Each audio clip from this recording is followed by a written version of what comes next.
In this video, we're going to dive into the discussion of ion-selective electrodes.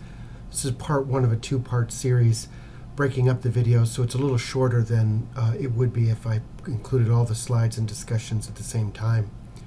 This picture kind of helps with the characterization of understanding of electrodes, in the sense that for some people there's as a cabinet of curiosities. We're going to be talking about a few things that might be a little difficult to understand at first, but with some thought and some reflection, I think you'll understand and see how the ion-selective electrode actually operates. We now focus on ion-selective electrodes and the way in which the Nernst equation offers a method for conveniently calculating the potential arising from the electrode steady-state equilibrium potential. This will take some thought and some reading, and hopefully some of the references we suggest will be helpful to you as well as we work through this.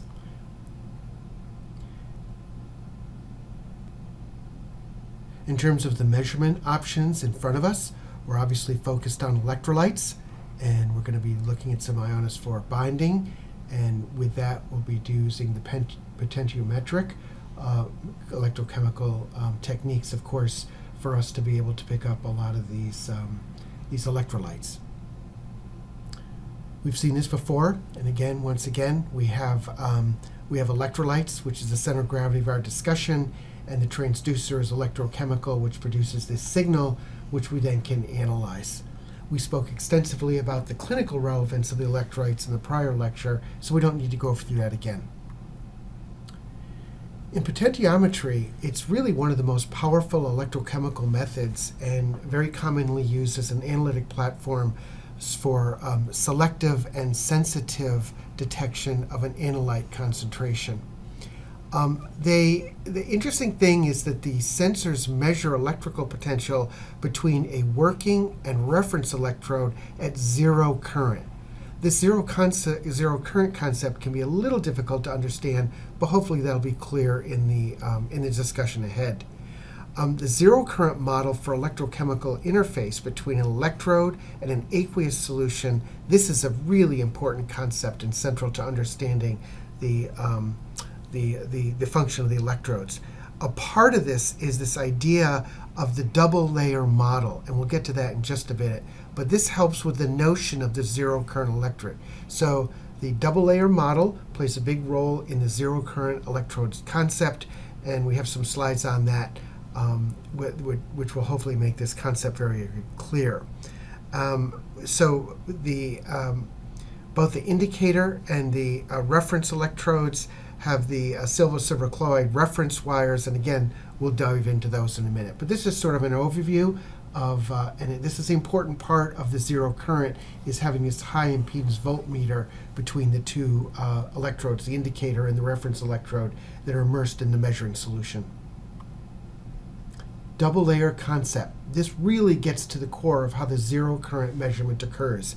It may take a little time to read this, but nonetheless, it's a concept that's been around a very, very long time, suggested in 1979 by Helmholtz. And basically what happens is the models assume no electron transfer reactions occur at the electrode, and the solution is composed only of the electrolyte. So the interaction between the ions in solution and the electrode surface are assumed to be primarily electrostatic in nature. Okay? Electrostatic in nature, not dynamic. So the electrode holds a charge density, which then arises from either an excess or deficiency of electrodes at the electrode surface, right? And so in order for the interface to remain neutral, the charge held on the electrode is balanced by the redistribution of ions close to the electrode surface. And you can see that shown in the diagram on the right-hand side. Attracted ions are assumed to approach the electrode surface and form a layer, the diffuse layer. That's this down here, okay? And this balances the electrode charge. So you've got the electrode on this side and electrodes charged. And the overall result is two layers of charge, the double layer and the potential drop, which is confined primarily in this region in the solution. So there's this phenomena. There's a variety of different models for explaining the electrical double layer theory, And the specific layer and detail structures will vary with each theory, but basically the model on the right conveys the basic idea. You've got the electrode surface, the double layer, a diffuse layer with an even charge, and then the bulk solution. And your charge goes from the positively charged wall out to the neutral bulk solution. So this really brings up the electrical capacitor analogy, and it's another way of thinking about this double layer concept. So basically, the attracted ions are assumed to approach the electrode surface and form a layer balancing the electrode charge. All right?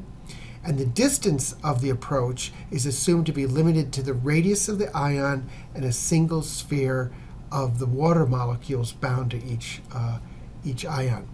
So the overall result is two layers of charge, okay? The double layer, and a potential drop which is confined only to this region, right? So you've got this situation where you've got the high potential and it actually drops off as shown in the diagram. This is analogous to an electrical capacitor which has two plates of charge, and the charge is separated by some distance by electric. So again, you got zero, you got negative and positive, and this is the representation of the the double layer model. There's various approximations to this model, but basically what happens is you have this, quote, double layer which is very close to the surface of the electrode. Powerful concept. Takes a little bit of thinking and re-review, possibly looking at some notes too as well to help you work through this. So the interface between the sample solution and the electrode immersed into the solution can be modeled as a parallel resistance capacitance circuit, where the RCT is the charge transfer resistance and CDL is the double layer capacitance, shown here in the diagram. VH is the equivalent of the voltage drop across the surface. So basically what happens is the charge transfer resistance acts like a diode that is a function of voltage. In an oxidation process, it does not allow the charge transfer to occur below a certain voltage. Obviously, the RCT in that case is very, very high, while it becomes highly conducting above that voltage, and the RCT is very, very low.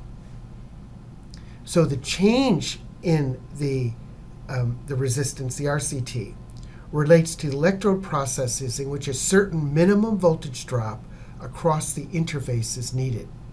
This voltage drop drives the electrochemical reaction that results in charge transfer.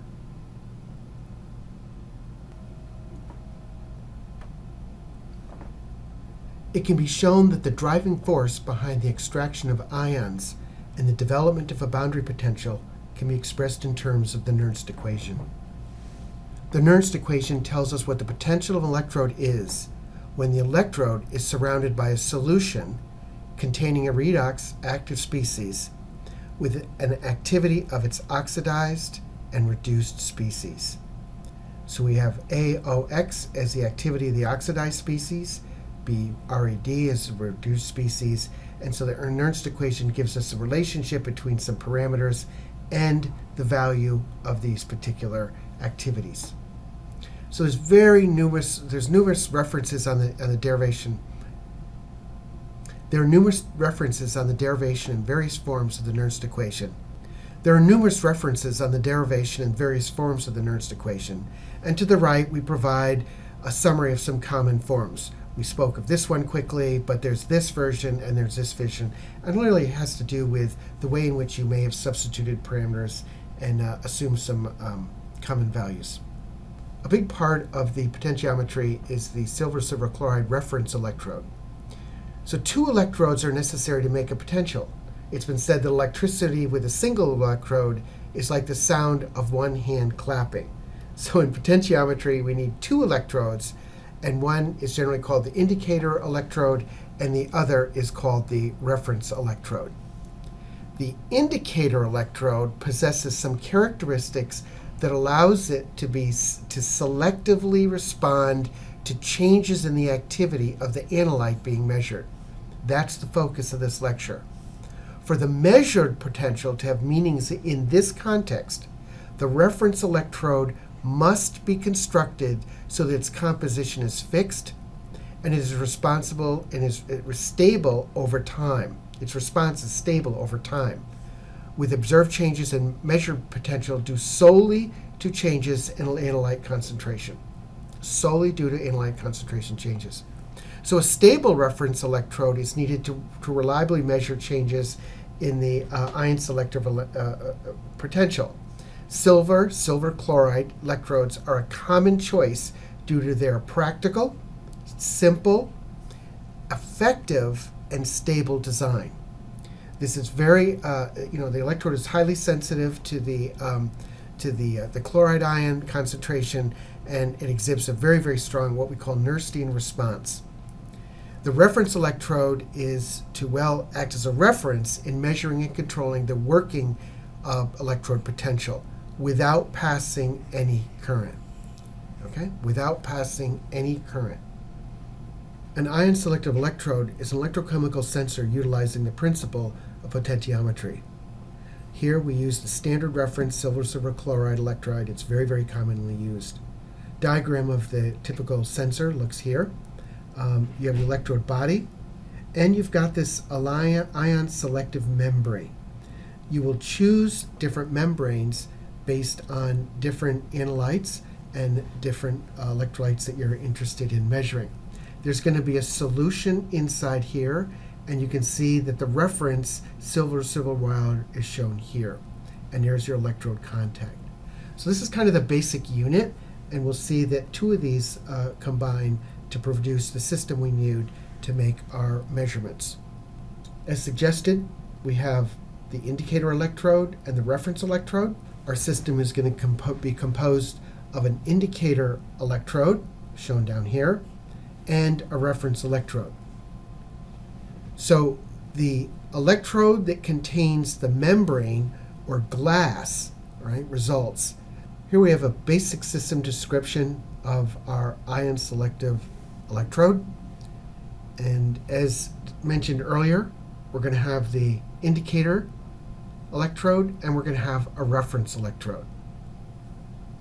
And in this technology, the electrodes that contain the membranes or glass calculate results by drawing ions from, say, the patient blood sample and comparing it to the ions inside the electrodes.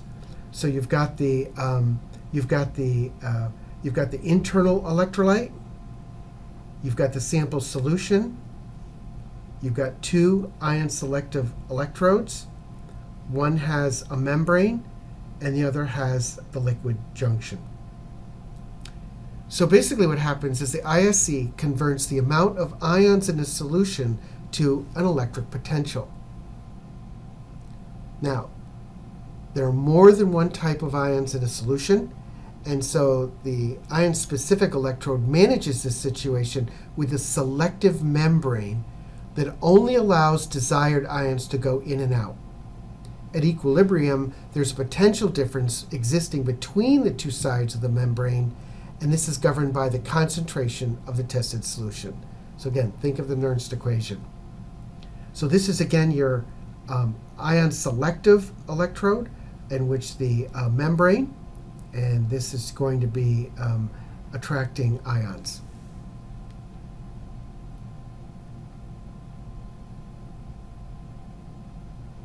Now, the ISE membrane has a very high degree of selectivity and does not dissolve in the analyte.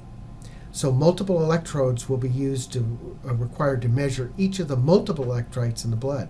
That is to say, you need a sensor for each of the electrolytes you're seeking. Each ISE will have a reference solution containing a known concentration of the electrolyte, which will be measured in blood. The voltage difference between the reference solution and the analyte will measure the concentration of the specific electrolyte in the analyte. The ion-selective electrode converts the amount of ions in a solution to an electric potential. Some ISE membranes are made with enzymes that enable glucose monitoring. Others use polymer membranes, which are used to measure potassium, calcium, and nitrate, and yet others use crystalline or solid-state electrodes used to measure chloride and fluoride. The ISE membrane has a very high degree of selectivity. Each ISE has a reference solution containing a known concentration of the specific electrolyte which is to be measured in the blood sample. I'm just going to repeat that. Each electrode will have a reference solution containing a known concentration of the specific electrolyte which will be measured in the blood sample. So that's your reference, and this is the selective sensor. And the voltage difference between the reference solution and the analyte will be used to measure the concentration of that specific electrolyte in the analyte. So again, it's the difference between the ion-selective electrode and the reference electrode that gives you the voltage in the cell. So this concludes part 1 of the video lecture on ion-selective electrodes. In the next video, we kind of move beyond the conceptual ideas and start looking at some voltage measurement strategies and some work problems. And of course, reach out at any time with questions, concerns, or clarifications. This part of the discussion, it can be very, very confusing. The double layer, the way in which the electrons migrate, the way in which the charge is created, it's not intuitive in many cases. And so don't be bashful at going back and rereading or simply moving on to the next part and diving into some calculations.